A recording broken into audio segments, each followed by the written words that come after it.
আসসালামু আলাইকুম ওয়া রাহমাতুল্লাহি তাআলা ওয়া বারাকাতুহু। সুপ্রিয় দেশবাসী, সুপ্রিয় সকল শিক্ষা অনুরাগী, জ্ঞান প্রত্যাশী ছাত্রছাত্রী,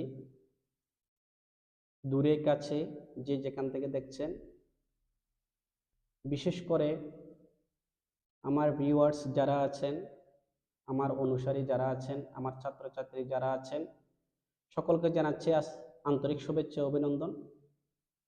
আজকের আমার ক্লাসটি হচ্ছে ভিন্ন রকমের, ওই জন্য আমি এই ক্লাস নিয়ে উপস্থিত হয়েছি। আমার মনে হয়েছে এই ক্লাস নেওয়াটা খুব জরুরি। 2025 সালকে সামনে রেখে আপনাদের এই ক্লাসটা আমি নিচ্ছি। সর্বপ্রথম আমি মহান আল্লাহ রব্বুল আলমিনের দরবারে শুকর আদায় করছি যে মহান আল্লাহ রব্বুল আলমিন আমাকে সুস্থ সবল রেখে আপনাদের সামনে কিছু কথা বলার তৌফিক দান করেছেন। সাথে সাথে লক্ষ কোটি গুণ দরুদ সালাম পেশ করছি জেনার উছিলায় আমরা আজকে দুনিয়াতে এসেছি। নূর মুজাসসাম মোহাম্মদ মুস্তাফা সাল্লাল্লাহু তাআলা আলাইহি ওয়াসাল্লামের রওজা মুবারকের উপর। সর্বপ্রথম আমি সকল ছাত্রছাত্রীদের কাছে, সকল ছাত্রছাত্রীর অভিভাবকদের কাছে ক্ষমা চেয়ে নিচ্ছি। 2024 সালে অতিবাহিত 2024 সালে আমার যত প্রকার ভুল ত্রুটি ছিল, সব ভুল ত্রুটি থেকে সকল জ্ঞান পিপাসু ছাত্রছাত্রীদের কাছে এবং সম্মানিত অভিভাবকদের কাছে আমি ক্ষমা চেয়ে নিচ্ছি। যতটুকু হয়তো আপনাদের ছাত্রছাত্রীদেরকে, আপনাদের ছেলে মেয়েদেরকে দেওয়া প্রয়োজন ছিল, চাহিদা মোতাবেক হয়তো আমি শিক্ষা দিতে পারি নাই, জ্ঞান দিতে পারি নাই, ওই জন্য আমি আপনাদের সামনে দুঃখ প্রকাশ করছি। 2024 সালে যদি আমার কোনো ভুল ত্রুটি হয়ে থাকে, সকলকে ক্ষমার দৃষ্টিতে দেখার জন্য অনুরোধ জানাচ্ছি। 2025 সালকে সামনে রেখে আমি একজন নগণ্য শিক্ষক হিসাবে আপনাদের সামনে কিছু অঙ্গীকার নিয়ে, কিছু কথা নিয়ে আপনাদের সামনে উপস্থিত হয়েছি। একজন শিক্ষক কেমন হওয়া উচিত ওই বিষয়ে এখন আপনাদের সামনে আমি একটু আলোচনা করব। আমি একজন নগণ্য শিক্ষক, আমার কোনো জ্ঞান নাই, আমার কোনো এলম নাই, তারপরও কিছু কোমলমতি ছাত্রছাত্রীদেরকে আমি শিক্ষা দিই। বিভিন্ন ক্ষেত্রে সমাজে চলার পথে, বিভিন্ন ক্ষেত্রে, বিভিন্ন পরিবেশে আমি কিছু ছাত্রছাত্রীদেরকে শিক্ষা দিয়ে থাকি। তারই প্রেক্ষিতে আমি আপনাদের সামনে এখন শিক্ষক কেমন হওয়া উচিত সে বিষয়ে একটু আপনাদের সামনে শেয়ার করব, আলোচনা করব। হয়তো আমার দৃষ্টিভঙ্গি আপনাদের দৃষ্টিভঙ্গির সাথে হয়তো নাও মিলতে পারে, হয়তো আমার মতামতের সাথে আপনাদের মতামতের অমিল থাকতে পারে। যদি অমিল থেকে থাকে হয়তো আপনারা অ্যাকসেপ্ট করবেন না, সমস্যা নেই। যদি মিল থাকে তাইলে পরে আমাদের শিক্ষক এমনই হওয়া উচিত।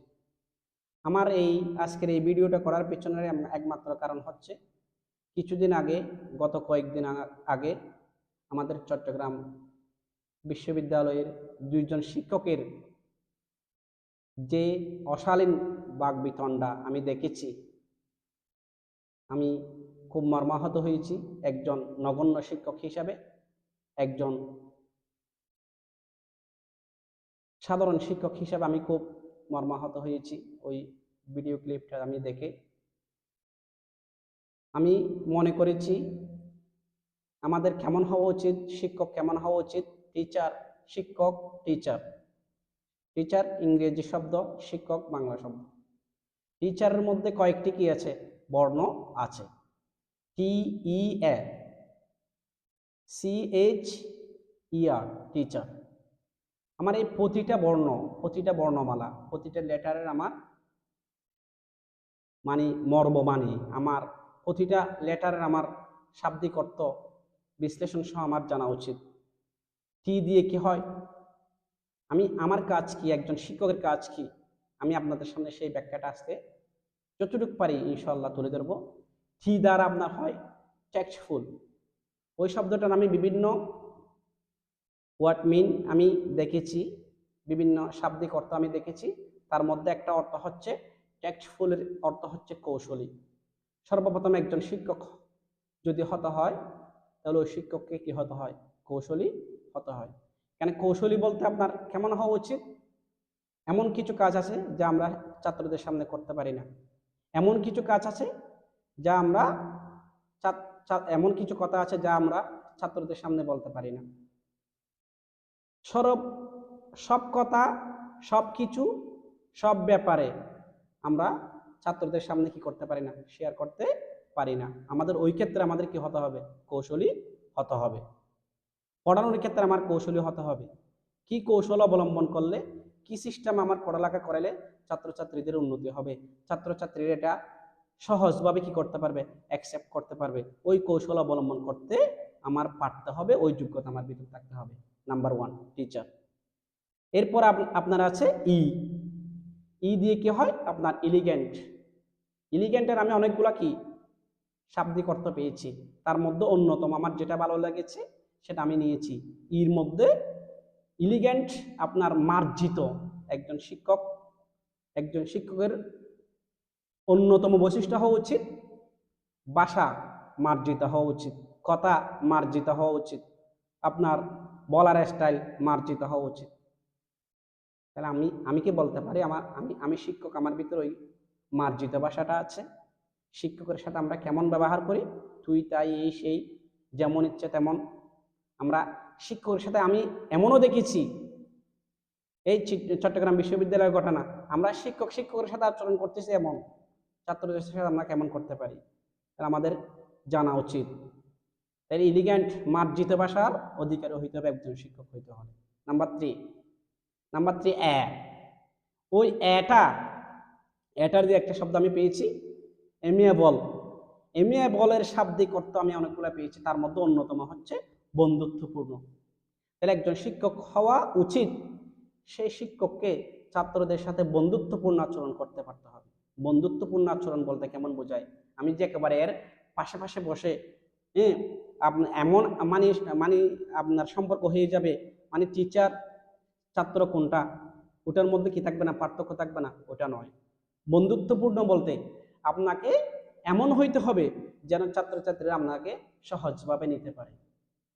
এমন কিছু শিক্ষক আমাদের সমাজে আছে, এমন কিছু শিক্ষক আমাদের দেশে আছে যাদেরকে ছাত্ররা দেখলে ভয়ে পালাই যায়। তো আমি গিয়েছি, আমি পড়াচ্ছি, আমি শিক্ষকতা পেশায় গিয়েছি, ক্লাসে গিয়েছি, আমাকে দেখে ছাত্র পালাবে, তাহলে শিখবে কোত্থেকে? তাহলে এই যে শিকার সুযোগকে হারিয়ে ফেলছে, তাহলে এটার দায়ভার আমার নিতে হবে। তাহলে আমরা শিক্ষক এমনই হওয়া উচিত, বন্ধুত্বপূর্ণ আচরণ ছাত্রদের সাথে করতে হবে, ছাত্ররা যেন আমাদের সহজভাবে নিতে পারে, এমন আচরণ করতে হবে, এমন ভাষা দিতে হবে। তার মানে এই নয় যে ছাত্রের সাথে ছাত্র এবং শিক্ষকের সম্পর্ক থাকলো না, ছাত্র এবং শিক্ষকের ভিতর সম্পর্ক রেখেই আমার বন্ধুত্বপূর্ণ আচরণ করে, বন্ধুত্বপূর্ণ সম্পর্ক রেখে ছাত্রদেরকে আমাদের কি দিতে হবে, শিক্ষা দিতে হবে। পরে আমাদের আসতেছে নাম্বার 4 সি।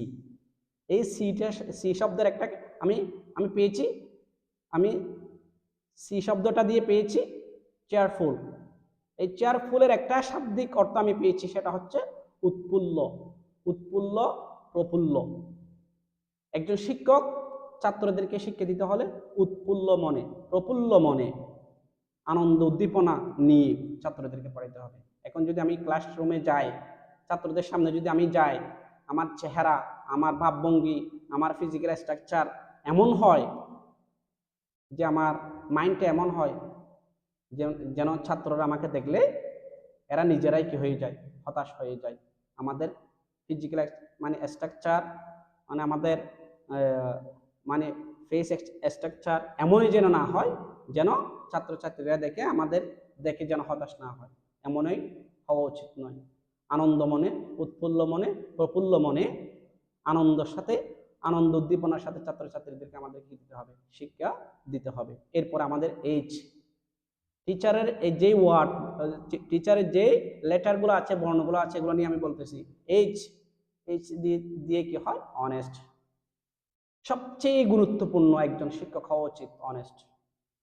যদি আপনি অনেস্টি যদি আপনার ভিতর না থাকে, আপনার শিক্ষকতা পেশায় আসা উচিত নয়। আমি মনে করি শিক্ষকতা পেশায় আসা আপনার উচিত নয়, অনেস্ট হইতে হবে। ছাত্ররা আমাদের কাছ থেকে কি শিখবে? আমরা তো ছাত্রদের জন্য আমরা আইডল। ছাত্ররা আমাদের কাছ থেকে কি শিখবে? আমাকে ওইরকম ভাবে, এমনভাবে আমার হইতে হবে, আমি শিক্ষক, আমার কাছ থেকে আমি যা করবো ছাত্ররা আমার কাছ থেকে তা শিখবে। তো তার মধ্যে গুরুত্বপূর্ণ হচ্ছে অনেস্টি।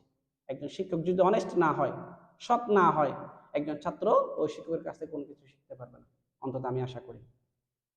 এরপর আমার ইফিসিয়েন্ট, ওটা তো দক্ষতা। ইফিসিয়েন্ট একটা শাব্দিক অর্থ হচ্ছে দক্ষতা। দক্ষতা আপনার থাকতেই হবে। একজন শিক্ষক দক্ষতা থাকতেই হবে, কারণ দক্ষতা সম্পন্ন যদি শিক্ষক না হয়, ছাত্ররা ভুল পথে চলে যাবে, কিছু শিখতে পারবে না। হ্যাঁ, আপনার শিক্ষক যাবে, ঘুরবে, আপনার কিছু গল্প কৌশল করে চলে আসবে। ওই জন্য দক্ষ হইতে হবে। দক্ষ বলতে এখানে শুধু পড়ালেখায় দক্ষ না, সব দিক দিয়ে দক্ষ।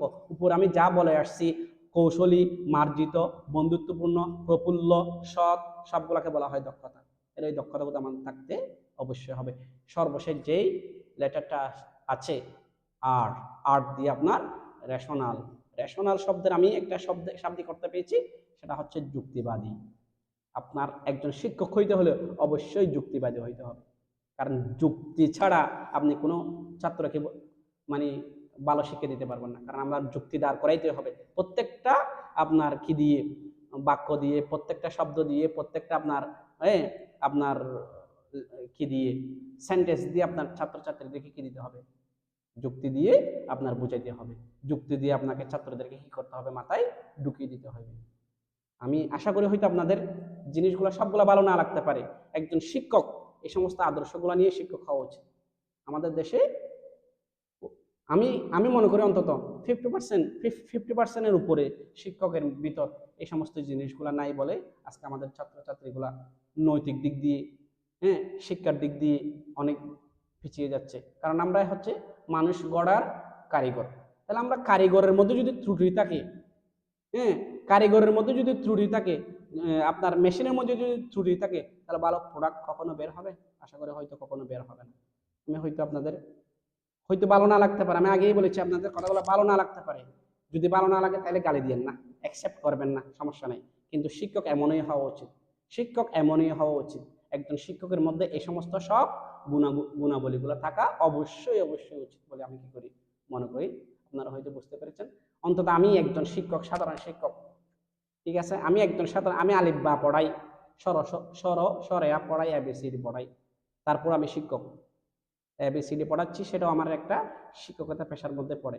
আলিফ বা পড়াচ্ছি, সেটাও আমার একটা শিক্ষকতা পেশার মধ্যে পড়ে।